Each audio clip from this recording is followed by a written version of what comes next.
Well, we're still on the ferry boat Vallejo, my home, and as it happens to be a rather nice afternoon, we decided to come out onto the patio instead of working in the studio.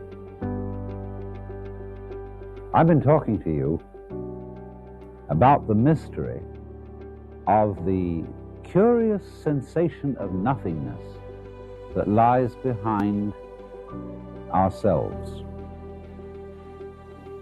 First of all, I gave you the illustration of the blank space behind the eyes, about the silence out of which all sound comes, and about empty space out of which all the stars appear. And you'll remember that in the last talk, I likened this curious emptiness behind everything, to God, an imageless, non-idolatrous God of which we can have no conception at all.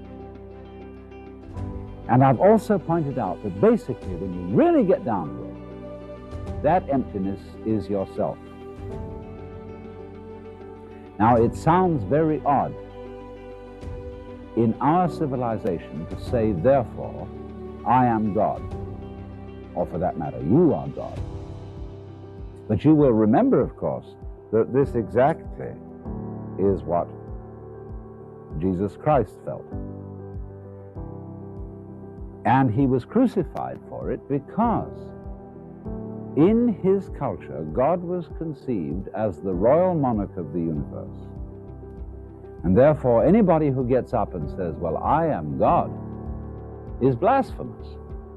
He's subversive. He's claiming to be, if not the boss himself, at least the boss's son. And that's a put down for everybody else.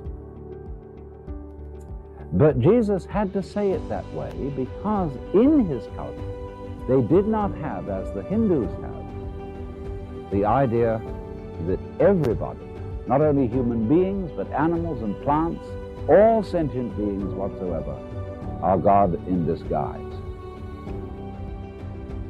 Now let me try to explain this a little more clearly. Because I cannot help thinking of myself as identical with, continuous with, one with the whole energy that expresses itself as this universe. If the universe is made of stars, a star is a center from which energy flows. In other words, there's the middle and all the rays come out from it. And so I feel that as the image of the whole thing, that all energy is a center from which rays come out. And therefore, each one of us is an expression of what is basically the whole thing.